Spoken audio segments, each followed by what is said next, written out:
The nightmare begins. This isn't just an ordinary tale. This is a true story, etched by fate with its harshest lines on the dark page of the sea. Two fishermen.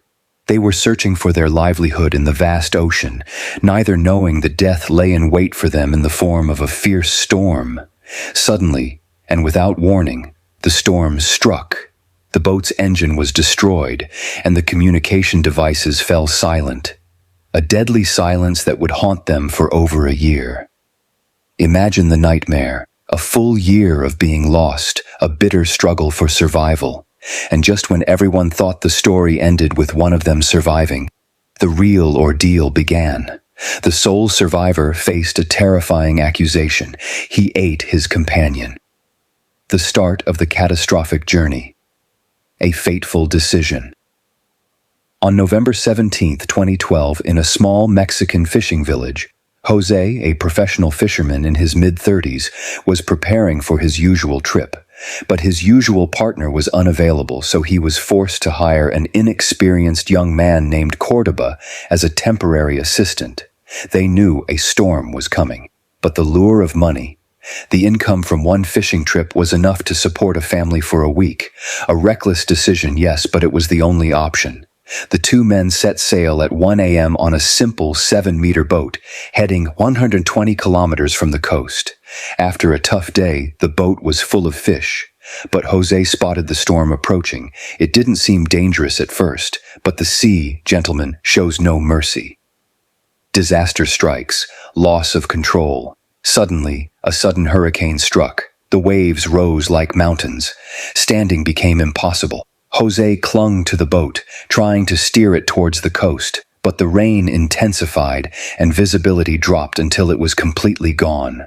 Jose used the navigation device, and hours later, they were only 20-30 kilometers from the coast. The rain eased, and mountains began to appear faintly. But another disaster struck. Water poured heavily into the boat. A harsh decision. He stopped the engine and threw all the fish into the sea. All the day's hard work was lost. Survival was paramount. They bailed out the water with buckets, but the engine was completely dead. Jose tried repeatedly, but to no avail. They despaired of saving themselves. They tried to call for help on the radio, but the GPS device was damaged. Searching for a small boat in that storm was like looking for a needle in a haystack. The two looked at each other in bewilderment. And as the rain fell again, the distant coast vanished from sight. Isolation and despair, a struggle for survival. They drifted again, alone amidst the rough waves. Cordoba, poor soul, was terrified. He clung to the boat, crying, vomiting, begging God. Jose tried the radio again, but no use. Even Jose, calm by nature, began to feel panic. Days passed as if they were in an endless limbo. They didn't sleep, fearing the waves would sweep them away. Cold, hunger, despair. Until the 5th day, when the sea calmed. All the food was consumed. Only 2 buckets, a piece of string, and a cooler remained. Jose tried to repair the engine, but without tools or experience, he gave up. Now, the biggest problem, food and water. Searching for life, a glimmer of hope. Cleverly, Jose fashioned a primitive fishing hook from a metal wire. They ate fish raw and dried the rest for later. At the start of the storm, they hadn't collected rainwater.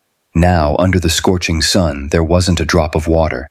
They took turns hiding in the cooler, but dehydration gnawed at their bodies.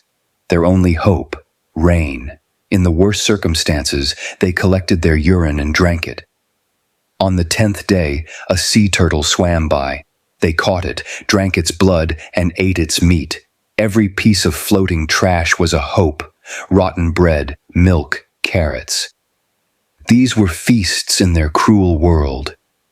Half a month later, the first rain showers fell. Overjoyed, they opened their mouths to the sky and collected every possible drop.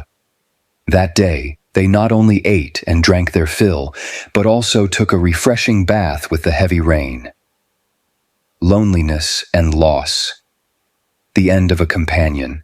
2 large cargo ships passed by them twice. They waved and screamed, but the distance was vast and no one saw them. After more than 3 months, Cordoba began to break down. He couldn't adapt to the harsh environment and raw food.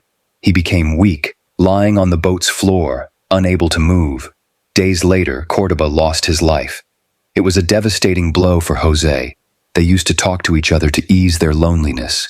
Now, Jose spoke to Cordoba's body. He kept it for 6 days until he became concerned about decomposition. He removed his clothes and threw his body into the sea. Jose was now completely alone in that endless ocean.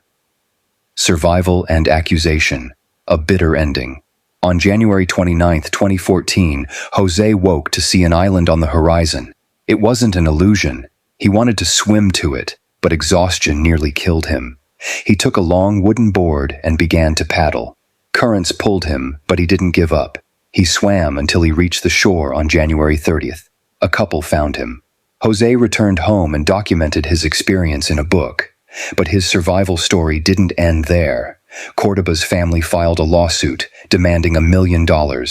They suspected Jose had eaten their companion. They believed his income from the book should compensate them for Cordoba's death. But there was no conclusive evidence.